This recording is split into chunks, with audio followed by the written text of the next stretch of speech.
आनंदाश्रू जे आहेत आणि प्रेमाचे आनंदाश्रू जे त्यांच्या समोर वाहत आहेत, तर त्यानंतर भीष्मदेव जे आहेत हे पांडवांना उपदेश करायला सुरुवात करतात. विशेष करून युधिष्ठिर महाराजांना उपदेश करतायत. त्यांना ते सांगतायत की हा नरसंहार जो झालेला आहे, हा नरसंहाराला स्वतःला दोषी तुम्ही मानू नका. तुम्हाला ही गोष्ट आठवतच असेल की कशा प्रकारे तुम्हाला स्वतःला अहो कष्टम अहो अन्यायम असं सांगून तुम्हाला स्वतःलाही किती कष्ट आणि अन्याय जो आहे हा सहन करावा लागलाय. त्यानंतर कुंती मातेला कशा प्रकारे अन्याय सहन करावा लागला हे सांगितल्यानं त्यांनी सांगितलं की जे काही आहे हे काळाच्या ओघात चालत असतं. काळ जो आहे हा सर्व गोष्टी करवतो व्यक्तीकडून.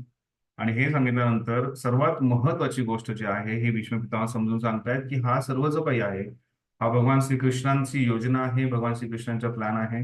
आणि त्यांच्या योजनेला समजणं हे आपल्या जीवनातलं सर्वात उत्तम ध्येय आहे. आपण ह्याचा स्वीकार करणं गरजेचं आहे, त्यांची योजना. हे आपण कालपर्यंत चर्चा केली होती. त्यानंतर आता आपण पाहणार आहोत श्लोक क्रमांक 18 ते 24. याच्यामध्ये भीष्मदेव जे आहेत हे भगवान श्रीकृष्ण जे आहे त्यांची जे भगवान श्रीकृष्ण कोण आहेत त्यांची जी परम स्थिती जी आहे, त्यांची जे ते पूर्ण पुरुषोत्तम भगवान जे आहेत भगवंत, यांची त्यांच्याबद्दल त्यांच्या स्थितीबद्दल सर्व गुणगान जे आहेत हे भीष्मदेव इथे पुढे करत आहेत. श्लोक क्रमांक 18. एष वै भगवान साक्षात साद्य नारायण पुमान् मोहयन मोहय मायया लोकम गुडशरती वृष्णिशिव. भाषांतर: हे श्रीकृष्ण म्हणजे इतर कोणी नसून साक्षात अचिंत्य पूर्ण पुरुषोत्तम भगवान आहेत. ते आदी नारायण असून परमभोक्ते आहेत. ते आमच्यापैकी एक असल्याप्रमाणे वृष्णीकुळात वावरत आहेत आणि आपल्या मायाशक्तीने ते आपल्याला मोहित करून टाकीत आहेत.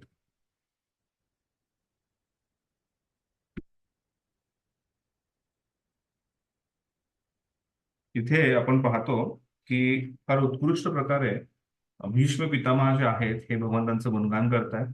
आणि एक महत्वाचा मुद्दा भगवंतांचा भीष्म पितामह इथे मांडतायत की आपण चुकीनेही भगवंतांना आपल्या स्थितीवरती आणू नये. भगवंत जे आहेत हे एक पूर्ण पुरुषोत्तम भगवंत आहेत. त्यांची स्थिती जी आहे ही फार महान आहे. पण दुर्भाग्याने मूर्ख व्यक्ती जो आहे हा भगवंतांना भौतिक स्तरावरती आणतो किंवा आपल्या समोर आपल्याशी त्यांची तुलना करण्याचा प्रयत्न करतो. आणि अशी तुलना केल्यामुळे व्यक्ती जो आहे हा भगवंतांच्या या मोहमायेत अडकला आहे. आणि त्या मोहमायेत अडकल्यामुळे या भ्रमामध्ये असल्यामुळे तो भगवंतांची जी परमस्थिती आहे ही जाणू शकत नाही. आणि त्यामुळे इथे भीष्म पितामह दोन गोष्टी सांगून फार महत्वाच्या गोष्टी की मोहयन मायया लोकम गुडशरंती वृष्णशी, की हे जे वृष्णी कुळामध्ये त्यांचा जरी जन्म झाला असेल, वृष्णी कुळात जरी ते वावरत असतील किंवा आपल्या हस्तिनापूरमध्ये किंवा आपल्या कुळातही ते जरी येत असतील किंवा आपल्या जे काही आपल्याबरोबर साधारण व्यक्ती जरी राहत असतील तरी ते साधारण नाहीयेत. आणि जे व्यक्ती त्यांना साधारण समजतात ते या मायाशक्तीच्या प्रभावामध्ये महामायाशक्तीच्या प्रभावामध्ये आल्यामुळे त्यांना साधारण समजत आहेत. पण ते कोण आहेत? ते भगवान आहेत. भगवान या शब्दाची व्याख्या आपण पाहिलेली आहे. इथे प्रभुपाद इथे देवादिदेव म्हणून भाषांतरित केलेलं आहे. पण भगवान म्हणजे षड ऐश्वर्य पूर्ण जे आहेत, ऐश्वर्यस्य समग्रस्य वीर्यस्य यशस्वी, या श्लोकामध्ये आपण पाहतो की कशा प्रकारे भगवंत जे आहेत ते म्हणजे षड ऐश्वर्यपूर्ण आहेत. असे षड ऐश्वर्यपूर्ण भगवंत जे आहेत त्यांचं गुणगान करताना सांगितलंय की ते आद्य आहेत. आद्य हा शब्द वापरलाय. एष वै भगवान साक्षात आद्य नारायण, आद्यो नारायण, की ते जे आहेत हे सर्वप्रथम आहेत. आधी आधी हे आदिदास जी कंपनी आहे त्याला आम्ही नेहमी सांगत असतो की जे आदी आहेत म्हणजे पूर्ण पुरुषोत्तम भगवंत आहेत त्यांचे दास जे आहेत ते आदिदास आहेत. हे ते कॉल इट एज ऍडिडास बट ते आदिदास आहेत. तर आपण अशा प्रकारे त्यांचे हे जे भगवंत सर्वप्रथम आहेत त्यांचे आपण दास आहोत. आणि ब्रह्मसंहितेत आपण हे रोज गातो, आपण जे आहे हे पाहतो, त्यातही त्याचं वर्णन येतं की त्यांचे अजन्म आहेत. त्यांचे जो ईश्वर हा परम कृष्ण सच्चिदानंद विग्रह अनादर आदी गोविंद, म्हणजे त्यांचे त्यांच्या आधी कसली सुरुवात नाहीये आणि त्यांच्यापासूनच सर्व गोष्टींची सुरुवात आहे. आणि अनंत काळापासून जे भगवंत आहेत हे इथे आहेत. त्याचे त्याचे मोजमाप त्याचे समजून समजणं हे अचिंत्य आहे, ते कोणालाही समजणार नाहीये. तर अशा प्रकारे सर्वप्रथम जे आहेत ते भगवंत आहेत आणि ते अचिंत्य आहेत. त्यांना समजणं जे आहे हे साधारण व्यक्तीसाठी शक्य नाहीये. अचिंत्य म्हणजे इनकन्सिवेबल, म्हणजे त्यांना समजणं शक्यच नाहीये. जो व्यक्ती म्हणेल की मी भगवंतांना पूर्णपणे समजलंय तो खूप त्या भ्रमामध्ये आहे. त्यामुळे भगवंतांना समजणं शक्य नाहीये.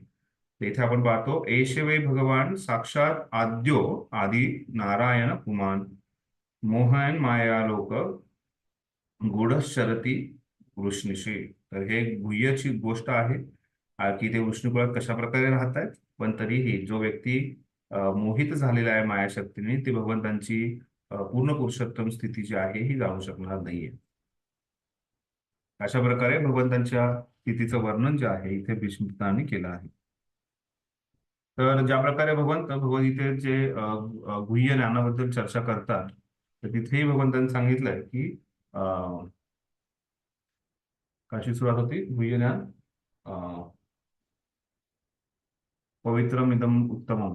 राजविद्या राजविद्या राजगुह्यम राजविद्या राजगुह्यम पवित्रम पवित्रम इदम इदम. उत्तमम. तर हे ज्ञान जे आहे हे पवित्र आहे, उत्तम आहे. आणि ही जी आहे हे राजविद्या राजगुह्यम आहे. ही सगळ्या विद्यांचे राजा आहे. त्यानंतरचा जो शब्द आहे तोही अतिशय म्हणजे राजगुह्यम, सर्वात गुह्य ज्ञान आहे. जे आपण भगवद्गीतेतलं ज्ञान किंवा भगवंत जे आहे ते पूर्ण पुरुषोत्तम जे आपण समजतो त्यांचे जे विशेष गुणांची चर्चा होते हे ज्ञान जे आहे हे अतिशय गुह्य आहे. आणि हे साधारणपणे कोणालाही समजणार नाहीये. आणि हे गुह्य ज्ञान जे आहे हे समजण्यासाठी आणि त्यामुळेच आपण पाहतो तो श्लोक ज्याच्यामध्ये भगवद्गीतेत भगवंत चर्चा करतात.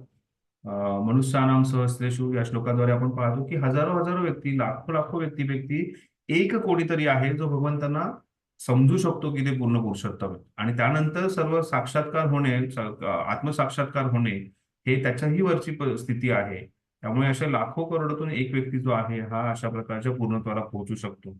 तर हे ज्ञान आपल्यासाठी उपलब्ध करून दिले. त्यामुळे प्रभुपादांबद्दल आपण नेहमी कृतज्ञ असणं गरजेचं आहे की प्रभुपादांमुळे आपल्याला ही गोष्ट सहजासहजी प्राप्त झालेली आहे. पण हे समजणं सोपं नाहीये. हे आपल्याला स्वीकार करणं गरजेचं आहे आणि स्वीकार करून या गोष्टीतून आपण आपलं जे भक्तिमय जीवन जे आहे हे पुढे नेणं गरजेचं आहे की भगवंत जे आहेत हे पूर्ण पुरुषोत्तम भगवंत आहेत, ते आदी पुरुष आहेत आणि त्यांच्यापासूनच सर्व गोष्टी होतात हे स्वीकारणं फार गरजेचं आहे. तर हे सांगितल्यानंतर पुढे तात्पर्यामध्ये काही गोष्टी आपण पाहूयात.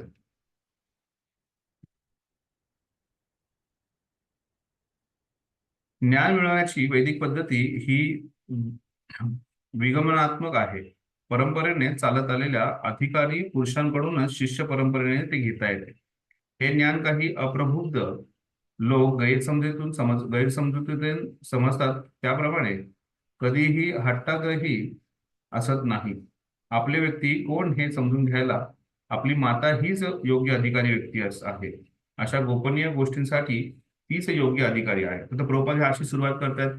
याच्या आधी भीष्म पितामहांनी सांगितलं की कृष्ण हे पूर्ण पुरुषोत्तम आहे आणि त्यामुळे त्या गोष्टीला स्थापित करण्यासाठी प्रभुपाद सांगतायत की ज्ञान आपल्याला कुठून मिळणार आहे. ज्ञान अशाच व्यक्तीकडून मिळणार आहे ज्या व्यक्तीने त्या गोष्टींचा अभ्यास केलेला आहे, त्या गोष्टींचा संबंध जोडलेला आहे.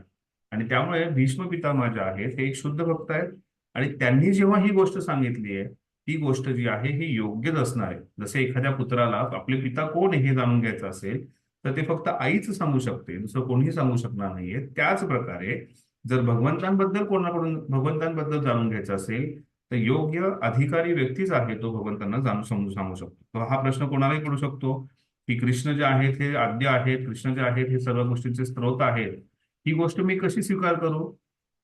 तर ती स्वीकार करण्यासाठी आपल्याला अधिकारी व्यक्तीकडे जाण्याची गरज आहे आणि अशा अधिकारी व्यक्तीकडूनच आपण हे ज्ञान जे आहे हे प्राप्त करू शकतो.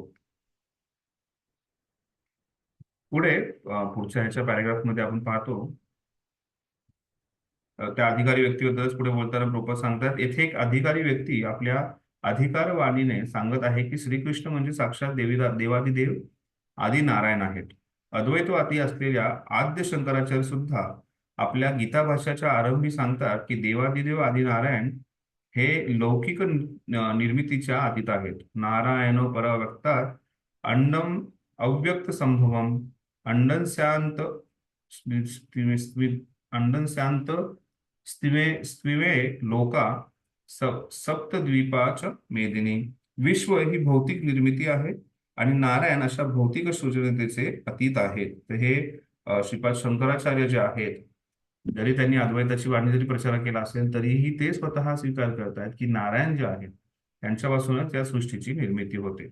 श्रीपाद शंकराचार्य जे आहे त्यांनी बऱ्याच ठिकाणी या गोष्टीचं वर्णन केलेलं आहे. बऱ्याच अष्टकांमध्ये सुद्धा या गोष्टीचं वर्णन केलेलं आहे की कशा प्रकारे भगवान श्रीकृष्ण, भगवान श्री नारायण जे आहेत हे आदिपुरुष आहेत, ते जे आहेत हे प्रमुख स्रोत आहेत आणि त्यांच्यापासूनच सर्व गोष्टींची निर्मिती झालेली आहे. तर इथे आपण जे पाहतो हे ज्ञान जे आहे हे कोणाकडून आलंय?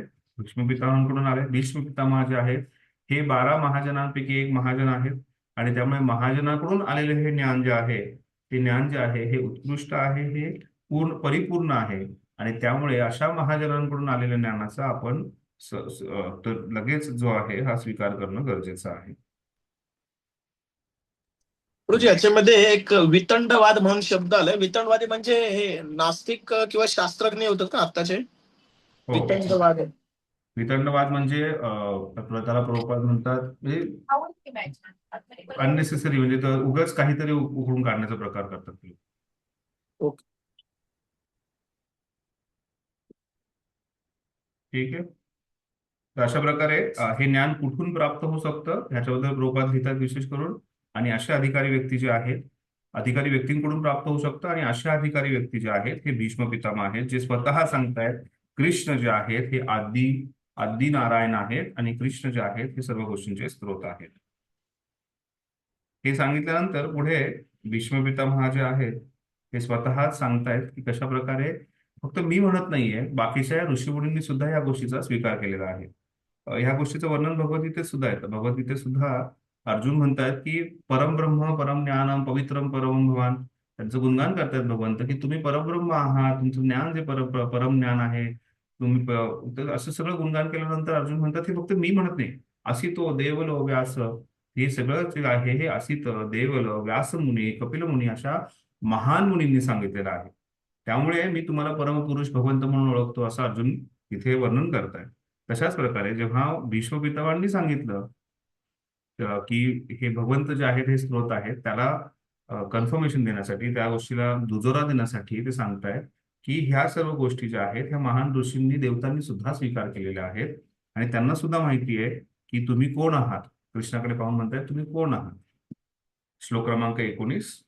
अस्यानुभावं भगवान वेदगुह्यतमं शिव देवर्षी नारद साक्षात भगवान कपिलो नृपा. हे राजा, भगवान शंकर, देवर्षी नारद आणि भगवंतांचाच अवतार असलेले कपिल महामुनी हे त्यांच्याशी असलेल्या साक्षात संबंधांमुळेच त्यांची अतिशय गूढतम थोरवी जाणतात.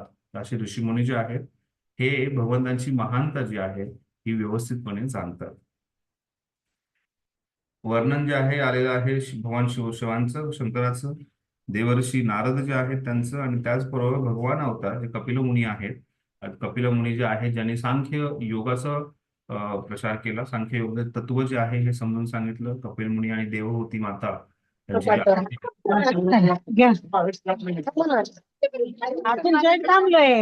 हरे कृष्णा. कृपया सर्वांना विनंती आहे की क्लासमध्ये लक्ष द्यावं. इतरत्र तुम्ही कुठल्या मीटिंगमध्ये, प्रोग्राममध्ये असाल तर कृपया बाजूला बसून क्लास ऐका आणि कृपया कसल्या प्रकारची चर्चा न करता इथे महत्वाची चर्चा चाललेली आहे त्या महत्वाच्या चर्चेवरती ध्यान द्यावं. भगवान शंकर, देवर्षी नारद आणि भगवंतांचा अवतार असलेले कपिल मुनी हे त्यांच्याशी असलेल्या साक्षात संबंधांमुळे त्यांच्या अतिशय गुढतम थोरवी जाणतात. आपण पाहतो भगवंत जे आहे 4थ्या अध्यायात सांगतात भगवद्गीतेमध्ये की आपण जे आहे हे ज्ञान जे आहे, भगवंत सांगतात की मी हे जे ज्ञान आहे सूर्यदेवांना दिलं. इवन मनवसे काय सुरुवात आहे त्याची? इमं विवस्वते योगं प्रोक्तवान् विवस्वान मनवे प्राह मनुरिक्ष्वाकवे ब्रुवीत. की मी हे जे ज्ञान आहे हे सूर्यदेवतांना दिलं, विवस्वान राजाला दिलं. त्यानंतर ते ज्ञान जे आहे हे परंपरेने मनूंकडे आलं आणि त्यानंतर मनुष्यांपर्यंत जे आहे, क्षत्रिय कुळामध्ये हे ज्ञान जे आहे ह्याचं एक परंपरा चालू झाली आणि त्यानंतर भगवान सांगतायत स काले न महता योगोनुष्ठ पर्यंत पहा, काही काळानंतर ते जे आहे हे ज्ञान जे आहे हे लुप्त झालं असं दिसलं. तर असं लुप्त झालं हे ज्ञान हे दिसलं. आणि हे सांगितल्यानंतर पुढे भगवंत जे आहे हे छान प्रकारे सांगतायत की मी हे ज्ञान कोणाला देतो. मी हे ज्ञान सर्वांनाच देत नाही, काही ठराविक व्यक्तींनाच देतो. कोण आहे ते ठराविक व्यक्ती? मग त्यावेळी भगवंत सांगतात भक्तोसे मी सखा चेती, जो माझा भक्त आहे आणि जो माझा सखा आहे अशा व्यक्तीला मी हे ज्ञान देतो. तर त्यामुळे इथेही त्या गोष्टीचा संबंध आहे की भगवंतांशी त्यांचा संबंध आहे. भगवंतांचे जे भक्त आहेत त्यांनाच भगवंतांची महानता जी आहे ही समजू शकते. आणि त्यामुळे आपल्याला भगवंतांची महानता, भगवंतांची श्रेष्ठता, भगवंतांचं पूर्ण पुरुषोत्तम जे स्वरूप आहे हे जर जाणून घ्यायचं असेल, समजून घ्यायचं असेल, त्याचा दृढ दृढ निश्चय, दृढ विश्वास, दृढ श्रद्धा जर हवी असेल तर त्यासाठी आपल्याला भगवंतांचा भक्त होणं गरजेचं आहे. भगवंतांची भक्तिमय सेवा करणं गरजेचं आहे. आणि त्यानंतर दुसरी म्हणजे आपला संबंध जो आहे हा भगवंतांशी स्थापित करणं गरजेचं आहे. आणि सध्याच्या परिस्थितीमध्ये आपला भगवंतांशी एक छान उत्कृष्ट संबंध आहे, तो म्हणजे दासाचा. जिवेर स्वरूप आहे कृष्ण नित्यदास. तर त्यामुळे भगवंतांच्या दास दास दास भावामध्ये आपण जर राहिलो आणि त्याचबरोबर जर आपण भगवंतांची भक्ती तीव्रतेने करत राहिलो तर नक्कीच हे ज्ञान जे आहे ज्याला अचिंत्य म्हटलंय, अचिंत्य म्हणजे समजण्यासाठी अशक्य असं ज्ञान जे आहे हे हळूहळू आपल्याला समजेल. आणि हे कोण सांगतंय? हे जे आहे जे भगवंतांशी व्यवस्थितपणे संबंध जोडलेले शिवजी आहेत,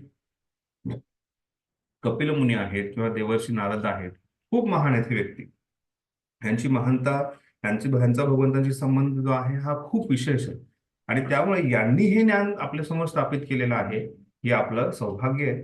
आणि अशी थोरवी गातात ही अशी गुह्य लोक जी आहेत, ही अशी विशेष लोक जे आहेत हे सुद्धा भगवंतांची थोरवी गात आहेत असं वर्णन जे आहे इथे भीष्म पितामह करत आहेत.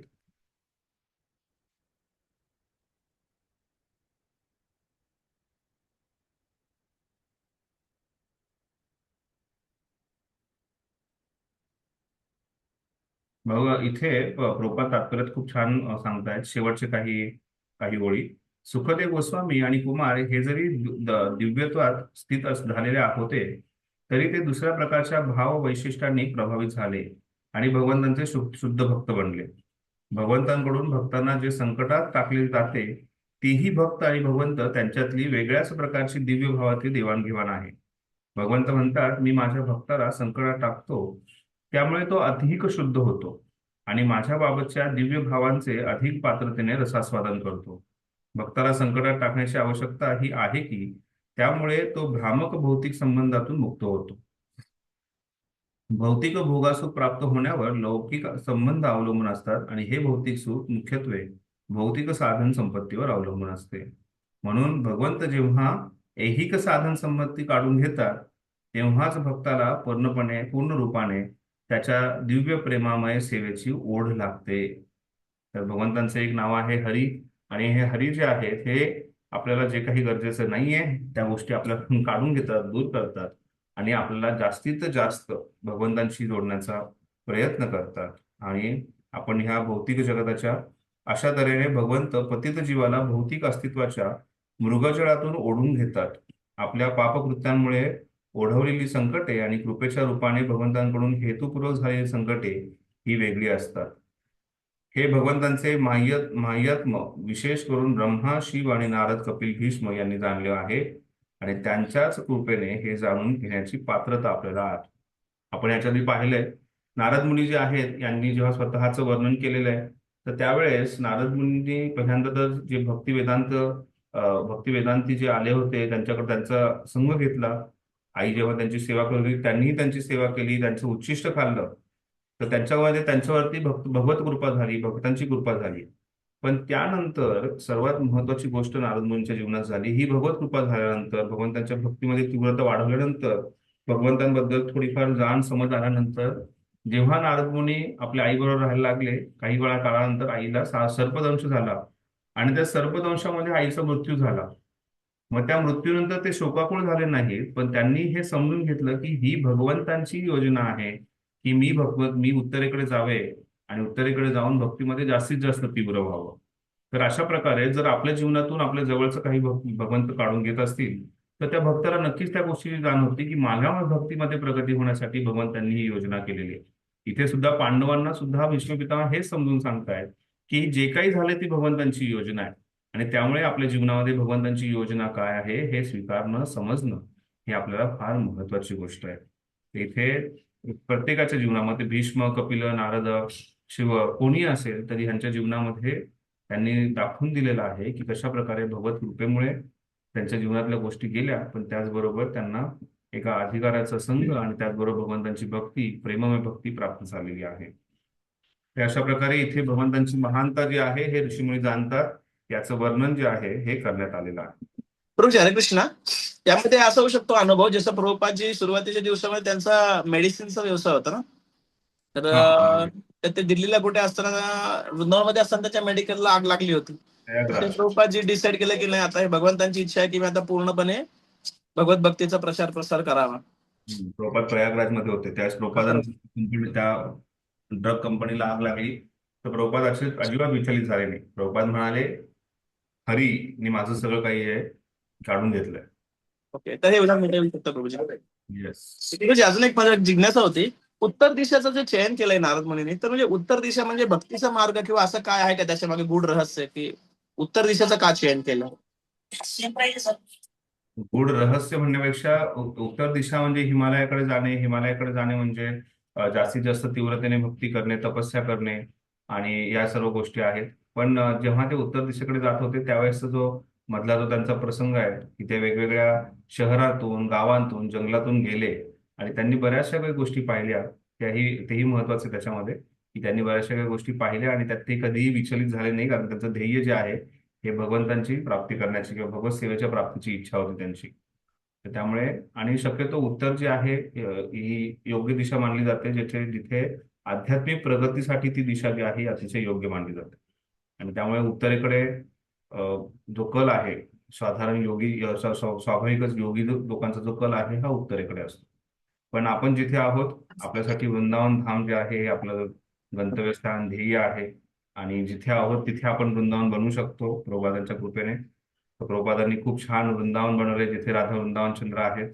तर तिथे नक्कीच आपण सेवा करून आपली भक्तिमय जीवनामध्ये खूप प्रगती करू शकतो. Thank you very much Prabhuji. हरे कृष्ण प्रभूजी. प्रभूजी, एक कुमार आणि जे हे सुखदेव गोस्वामी दुसऱ्या भावावस्था सांगितली, म्हणजे ते ब्रह्म अवस्थेत होते, त्याचं वर्णन आहे का? हो, त्याच्याबद्दलच सांगतात प्रभुपाद की कशा प्रकारे हे सुरुवातीला ब्रह्मन, जसं भगवंतांचे 3 स्वरूप आहेत, ब्रह्मन, परमात्मा आणि भगवान. त्यात ते ब्रह्मन स्वरूपाचीच पूजन करत होते की ब्रह्मस्मरीवरतीच त्यांचं स्मरण होतं. पण जेव्हा कुमारांनी भगवंतांच्या चरण तुळशीचा सुगंध घेतला, चंदन मिश्रित तुळशी चंदनाचा सुगंध आला त्यांच्या नासिकेमध्ये गेला, तर लगेच त्यांना भगवंतांबद्दल भक्ती जागृत झाली. आणि जेव्हा सुखदेव गोस्वामींनी भगवंतांच्या व्यासदेवांकडून जेव्हा भागवताचं श्रवण केलं, जे व्यासदेवाने जोरात बोलले आणि ते व्यासदेवांना ते कानावर त्यांचे शब्द पडले, तर त्याच्यानंतर त्यांच्यामध्ये ते भगवत प्रेम जे आहे हे जागृत झालेलं आहे. तर त्यामुळे दोघांचंही वर्णन त्याच्यासाठी केलं की त्यांचं आधी स्वरूप जे आहे किंवा त्यांची आधी प्रेरणा म्हणू शकतो ती वेगळी होती, पण त्यानंतर त्यांची भगवंतांची कृपा आणि भगवत भक्तीमध्ये ते आले त्यानंतर. ठीक आहे, ठीक आहे प्रभूजी, धन्यवाद. पुढे जाऊयात आपण श्लोक क्रमांक 20.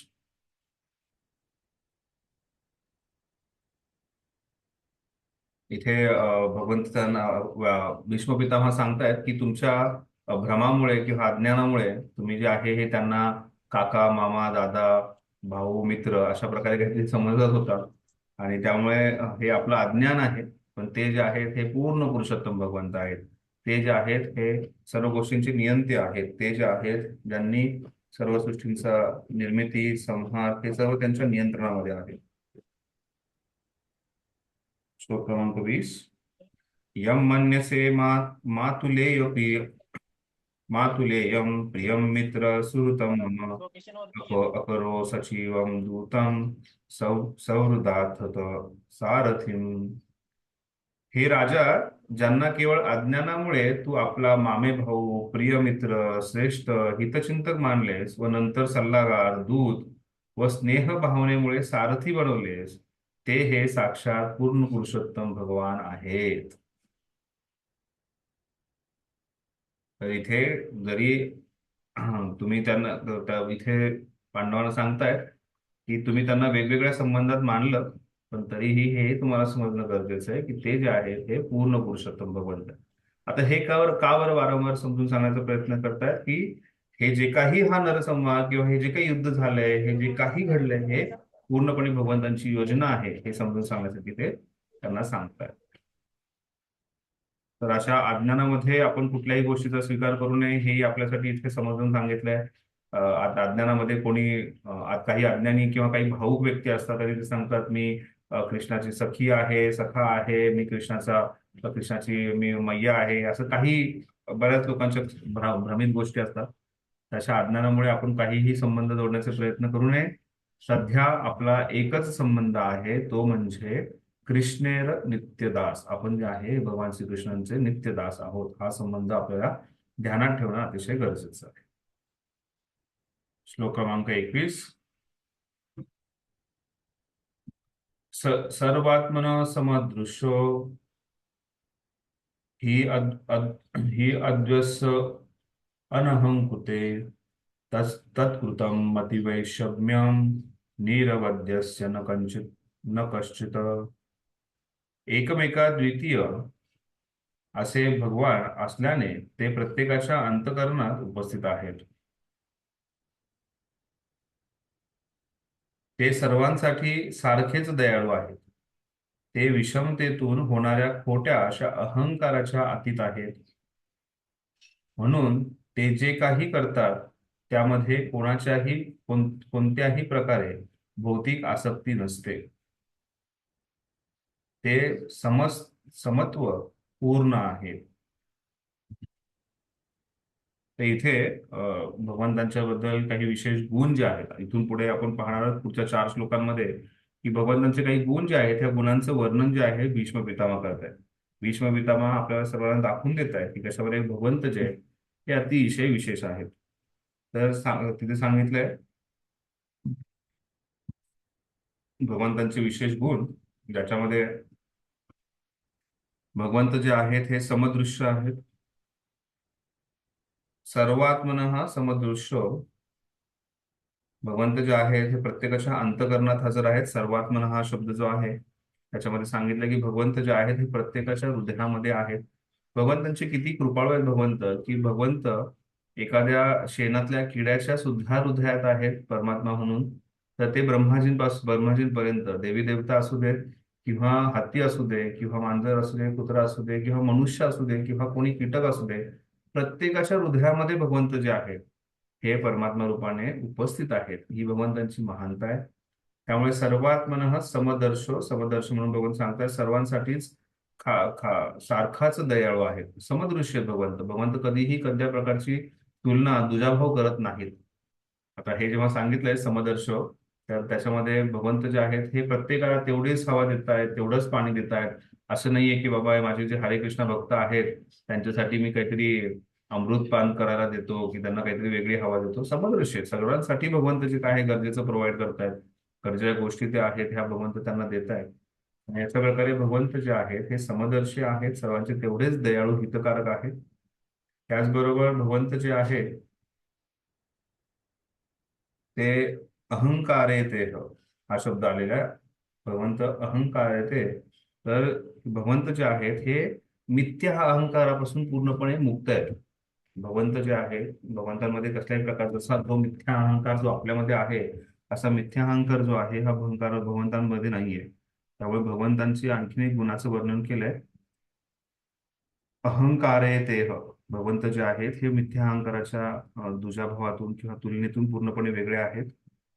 त्याबरोबर भगवंत जे आहेत हे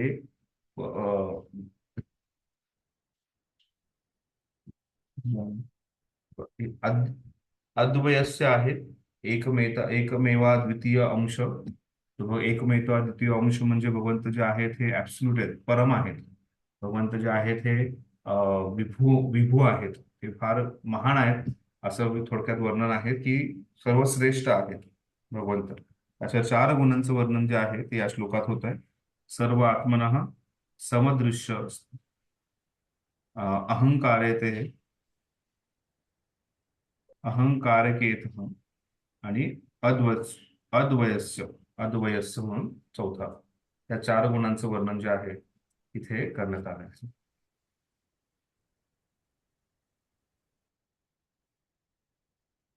तात्पर्य कोणी वाचेल?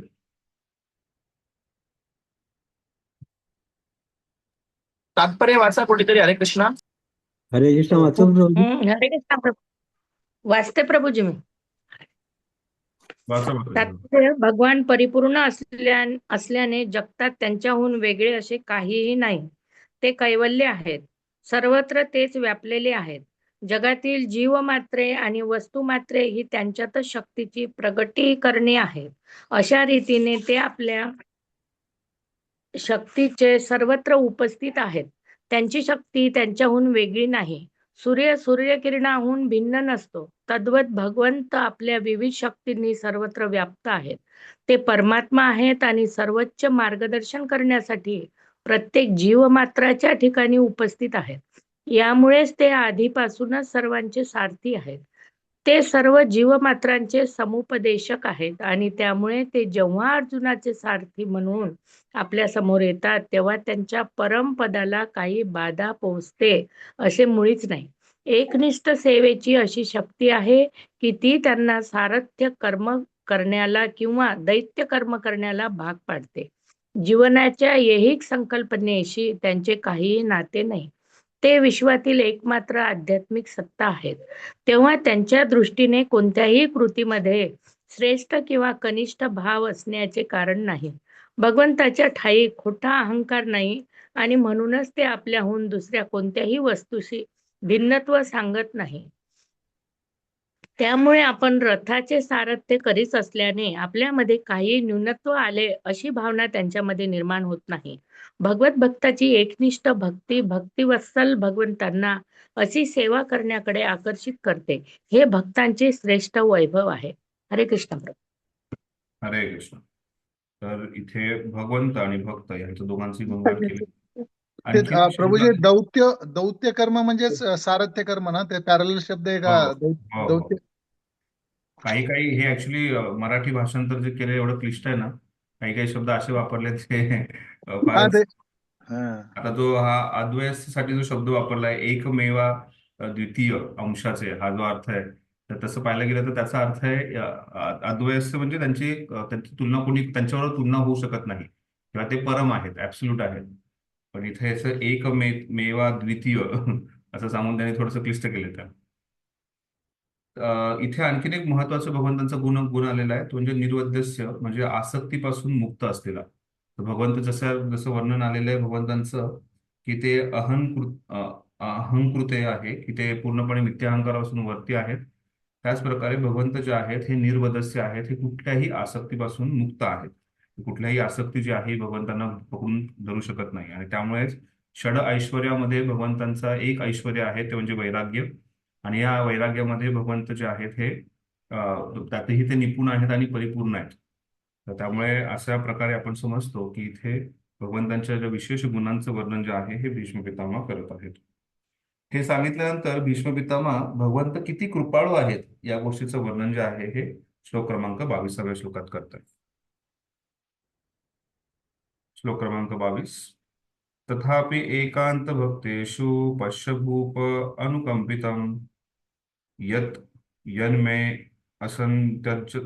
असंत्यज्यत साक्षात कृष्णो दर्शनमागत. तथापि जरी भगवान स्वतः सर्वांकडे दयाळूपणे पाहत असले तरी हे राजा आपल्या एकनिष्ठ भक्तावर त्याची किती अपार कृपा असते पहा. कारण आता माझे प्राण सोडून जाण्याची वेळी अत्यंत कृपाळूपणे ते माझ्या दृष्टीसमोर आले आहेत. तर इथे भगवंतांची जी कृपाळू भगवंत जे आहे ते अतिशय मर्सीफुल आहेत, भगवंत कृपावान आहेत, याचं वर्णन जे आहे इथे करण्यात आलेलं आहे. भगवंत जे आहेत हे अतिशय दयाळू आहेत आणि ह्या दयाळूपणा जो आहे भगवंतांचा हा आपल्याला सर्वात उत्कृष्ट प्रकारे प्रत्येक जीवात्मा समजू शकतो. तो म्हणजे भगवंत आपल्या सर्वांच्या हृदयामध्ये कोणत्याही योनीत तो जीवात्मा असू दे, कशाही प्रकारे कोणत्याही परिस्थितीत असू दे, परमात्मा आपली साथ कधीच सोडत नाही. तर ही गोष्ट जेव्हा आपल्याला समजते, जसं आपण भगवद्गीतेत पाहतो शांतीचं सूत्र दिलेलं आहे त्या शांतीच्या सूत्रामध्ये भगवंतांचं महानतेचं गुणगान केलंय पहिल्या काही दोन ह्याच्यामध्ये पहिल्या ओळीमध्ये. त्यात सांगितलंय की भोक्ताराम यज्ञ तपसाम सर्व लोक महेश्वर. भगवंत जे आहेत हे सर्व यज्ञांचे भोक्ता आहेत आणि त्याचबरोबर सर्व लोक महेश्वरम ते जे आहेत ह्या तिन्ही लोकांचे सर्व ब्रह्मांडांचे मालक आहेत. ते भगवंत जे आहेत हे एन्जॉयर आहेत, भगवंत जे आहेत हे ओनर आहेत. पण त्यानंतर तिसरी गोष्ट की भगवंत जे आहेत हे आपले हितचिंतक आहेत. सुहृदम सर्व भूतानां ही भक्तासाठी सर्वात महत्वाची विशेषता आहे की भगवंत जे आहेत हे सुहृदम सर्व भूतानां म्हणजे आपला कोणी हितचिंतक असतो, कोणाच आपले म्हणजे मुलांसाठी आई वडील हितचिंतक असतात किंवा आपल्या जीवनात कोणी ना कोणी हितचिंतक आपल्या शिष्यांच्या जीवनामध्ये गुरु जे आहेत आपले हितचिंतक आहेत. तर तशा प्रकारे भगवंत जन्मोजन्मी हा जीवात्मा कुठल्याही परिस्थितीत असला तरी त्याच्याबरोबर हितचिंतक म्हणून नेहमी उपस्थित असतात. आणि त्यामुळे हे भगवंत अतिशय दयाळू आहेत, अतिशय कृपाळू आहेत. आणि भीष्म पितामह इथे त्यांचं गुणगान करतायत. तीच दया माझ्यावरती टाकण्यासाठी माझ्यावरती देण्यासाठी प्रदान करण्यासाठी भगवंत हे दयाळू भगवंत मी जेव्हा अंतसमयी माझा देह त्यागणार आहे त्यावेळेस माझ्या समोर भगवंत स्वतः इथे उपस्थित राहिलेले आहेत. आणि त्यामुळे अशा कृपाळू भगवंतांना ते त्यांचं स्मरण करतायत. भगवंतांची कृपा हा जो ऍस्पेक्ट आहे खूप विशेष आहे. त्या कृपा ह्याला आपण प्रसादही समजतो. जसं आपण भगवद्गीतेही पाहतो, प्रसाद हे सर्व दुःखानां हानिरस्तुपजायते. ही भगवंतांची कृपा जी आहे अतिशय महत्वाची आहे.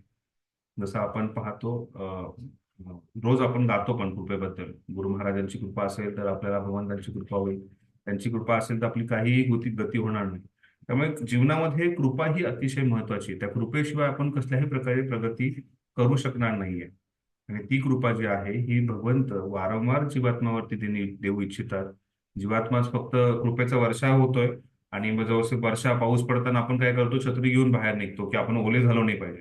तशा प्रकारे असा कृपेचा वर्षाव होतोय ना आपण आपल्या अहंकाराची आपल्या अनर्थांची छत्री घेऊन आपल्या डोक्यावरती चाललोय, जेणेकरून त्या कृपेचा वर्षावच आपल्यावरती होत नाहीये. आपल्याला आपली ओंझळ जी आहे ही पुढे घ्यायची आणि तो कृपा जी आहे जेवढी जास्तीत जास्त जमा करू शकत तेवढी करायची आपल्याला. येथे भीष्मदेव जे आहे हे मृत्यूशयती भगवंतांचे अशा प्रकारे गुणगान करतायत की भगवंत जे आहेत हे अतिशय कृपाळू आहेत आणि त्यामुळे हे कृपाळू भगवंत मला दर्शन देण्यासाठी इथे आलेले आहेत.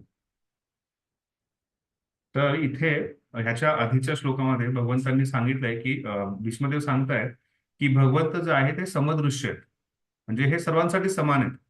पण ते सांगितल्यानंतर भीष्मदेव स्वतःचेच जे जे बोललेली गोष्ट आहे त्याचा थोडासा विरोधाभास निर्माण करतायत. ते सांगतात समदर्शी आहेत पण तरीही सगळ्यात जास्त कृपा दयाळू जे आहेत ते आपल्या भक्तावरती प्रदान करतात. भगवद्गीतेत जेव्हा सुद्धा भगवंत सांगतात मी जो आहे हा समदर्शी आहे, मी सगळ्यांवरती समान प्रकारे कृपा करतो, ते सांगितल्यानंतर भगवंत सांगतात पण माझ्या भक्तावरती माझं विशेष प्रेम आहे आणि माझ्या भक्तासाठी त्या विशेष प्रेमापोटी मी कुठेही काहीही करायला जाईल. काही दिवसापूर्वी भागवतातलं रुक्मिणी स्वयंवर आणि त्यानंतर भगवंतांचा आणि रुक्मिणी मातेचा जो वार्तालाप आहे हे दोन वेगवेगळे अध्याय आहेत. त्या गोष्टींवरती वाचन करत होतो. तर तिथे भगवंत जे आहेत हे म्हणजे आपल्याला सर्वांना रुक्मिणी स्वयंवरामध्ये माहिती आहे की रुक्मिणी मातेने भगवंतांच्या गुणांचं रूपाचं गुणगान ऐकलं होतं नारद मुनींकडून आणि ती जी आहे भगवंतांप्रती आकर्षित झाली. जरी तिचा विवाह जो आहे त्याच्या भावाच्या इच्छेने शिशुपालशी होणार होता तरीही ती जी आहे रुक्मिणी माता भगवंतांकडेच आकर्षित होती आणि भगवंतांसाठी तिने पत्र पाठवलं. ते पत्र पाठवल्यानंतर भगवंत जे आहेत कसल्याही गोष्टीचा विलंब न करता त्वरित आपल्या भक्ताच्या प्रेमाचा स्वीकार करण्यासाठी त्याचं रक्षण करण्यासाठी भगवंत तिथे प्रकट होतात. तर इथे भगवंतांचा हा दयाळूपणा दिसतो जो रुक्मिणी मातेवरती त्यांनी दाखवला. त्यानंतर भगवंत जे आहेत हे एकदा त्यांच्याशी वार्तालाप करत आहेत. हे जेव्हा भगवंत बऱ्याच वर्षांनंतर द्वारकेमध्ये भगवंत आहेत रुक्मिणी माताशी वार्तालाप करतायत. रुक्मिणी माता त्यांची सेवा करते. भगवंत जे आहेत हे रुक्मिणी मातेच्या तिथे महालामध्ये बेडवरती झोपलेत. बाकीच्या दासी पण आजूबाजूला सेवा चालू आहे आणि हे चालत असताना भगवंत रुक्मिणी माता जेव्हा चामर करते, चामर डोलवते, तर त्यावेळेस भगवंत ते म्हणतात की रुक्मिणी तू जे निर्णय घेतला होता माझ्याशी विवाह करण्याचा तो चुकीचाच होता असं मला वाटतंय. मी कोण आहे, मला कसल्याही प्रकारचं ध्येय नाहीये. भगवंत म्हणतात माझ्या जीवनात कसल्याही प्रकारचं ध्येय नाहीये. मी जो आहे तो कसल्याही प्रकारे मी एका गुराखी आहे. माझ्याकडे कसल्याही प्रकारचे धन ऐश्वर्य नाही आहे ना, मी एवढा सुंदर आहे ना, माझ्याकडे शक्ती आहे, मी रण सोडून पळून जाणारा माणूस आहे, सगळेजण मला रणछोड म्हणून ओळखतात, तर माझ्यामध्ये काहीच विशेष गुण नाहीये, तू का माझ्याकडे आकर्षित झाली? मी तर तुला आत्ताही सल्ला देतो की तू अजूनही ह्या वेळेसही तू जा आणि तू जो काही चुकीचा निर्णय घेतलाय त्याची सुधारणा कर आणि तुला पाहिजे त्या योग्य राजाबरोबर तू जाऊन विवाह करू शकते. आता हे रुक्मिणी मातेला जेव्हा सांगितलं तर त्यावेळेस रुक्मिणी मातेचे पुत्र जे आहे त्यांचाही विवाह झाला होता आणि यावेळेस रुक्मिणी माता भगवंत रुक्मिणी मातेला असं काहीतरी बोलत आहेत आणि रुक्मिणी मातेने हे जेव्हा ऐकलं त्यांना सहन होत नव्हतं. त्यांना त्या गोष्टी ना कसं व्यक्त करावं हे त्यांना समजत नव्हतं आणि भगवंत वारंवार सांगत होते की तू माझ्यापासून दूर जा, तू दुसऱ्याकडे जा, दुसऱ्याशी कोणाशी जवळ राहा. हे ऐकल्यानंतर रुक्मिणी मातेला ते सहन झालं नाही आणि रुक्मिणी माते तिथेच बेशुद्ध होऊन पडल्या. तर इथे भगवंत जे आहेत हे प्रयत्न करत होते की रुक्मिणी मातेला काहीतरी आपण चिडवण्याचा प्रयत्न करत होते. तर भगवंत लगेच रुक्मिणी मातेच्या बाजूला जातात, त्यावरती पाणी शिंपडतात आणि सांगतात, रुक्मिणी माता, मी तुम्हाला चिडवण्याचा प्रयत्न करत होतो, पण मला अपेक्षित नव्हतं की तुम्ही अशा प्रकारे ह्या गोष्टीला घ्याल. आणि रुक्मिणी माता अतिशय मृदू हृदयाच्या आहेत, अतिशय त्यांना हळव्या आहेत त्या आणि त्यामुळे त्यांना भगवंतांपासूनचा विरह जो आहे हा सहन झाला नाही. भगवंत असा विरह किंवा भगवंतांना भगवंत दूर जायला सांगतायत या गोष्टीचा त्यांना अजिबात सहन झालं नाही आणि त्यामुळे रुक्मिणी माता ज्या आहेत ह्या बेशुद्ध झाल्या. पण आपण पाहतो त्याच रुक्मिणी मातेसाठी भगवंत जरी असा इथे काहीतरी विनोद किंवा पती पत्नीतला जो एक प्रेममय संबंधाचा आदान प्रदान करण्याचा प्रयत्न करतात, पण तरीही त्याच भगवंतांनी कृपाळू आपल्या कृपेचा वर्षाव करण्यासाठी रुक्मिणी मातेचं अपहरण केलं आणि तशाच प्रकारे भगवंतांनी 16,100 पत्नी जे आहेत त्यांच्याशी विवाह केला. काही दिवसापूर्वी मी गुवाहाटीला गेलो. गुवाहाटी जी आहे जागा ती बरोबर पूर्ण डोंगरांच्या मधोमध आहे आणि तो जो डोंगर आहे, पूर्ण परिसर जो आहे तो आधी नरकासुराचा महाल होता. आणि आपल्याला माहिती आहे भागवतात त्याचंही वर्णन येतं की नरकासूर जो आहे तो तो जो आहे त्याने ह्या भरपूर राजकन्यांचं अपहरण केलं होतं.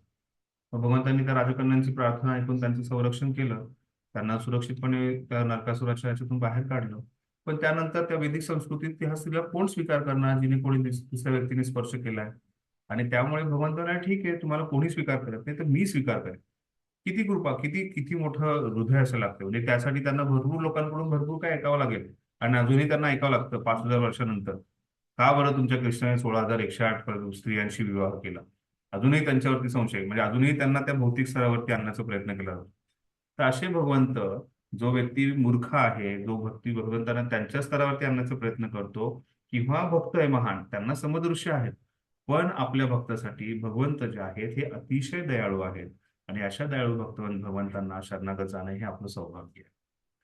तर अशा प्रकारे इथे भीष्म पितामह जे आहेत हे भगवंतांच्या दयाळूपणाचं गुणगान करत आहेत. प्रभुपाद तात्पर्यामध्ये सांगतायत 3रा पॅराग्राफ, भीष्मदेवांच्या मृत्यूशय्येजवळ भगवान उपस्थित झाले आहेत. याचे कारण भीष्मांच्या त्याच्यावरती अव्यभिचारी निष्ठा होय. अर्जुनाचा भगवंतांशी प्रत्यक्ष नात्याचा संबंध होता. भगवान श्रीकृष्ण हे नात्याने अर्जुनाचे मामेभाऊ लागत होते, परंतु भीष्माचा असा जवळचा कोणताही संबंध नव्हता.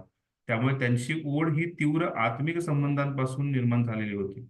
हे खरे असले तरी नातेसंबंध हा अतिशय नैसर्गिक आणि सुखद आहे. त्यामुळे भगवंताला सुद्धा आपण जेव्हा नंदसुता, यशोदानंदन, राधिका रमण अशा हाका मारतो तेव्हा त्यांना अधिक आनंद वाटतो. अशा नातेसंबंधांमुळे निर्माण झालेली आत्मीयता ही भगवंतांशी प्रेमळ संवाद साधताना लाभणारे एक आगळेच वैशिष्ट्य आहे.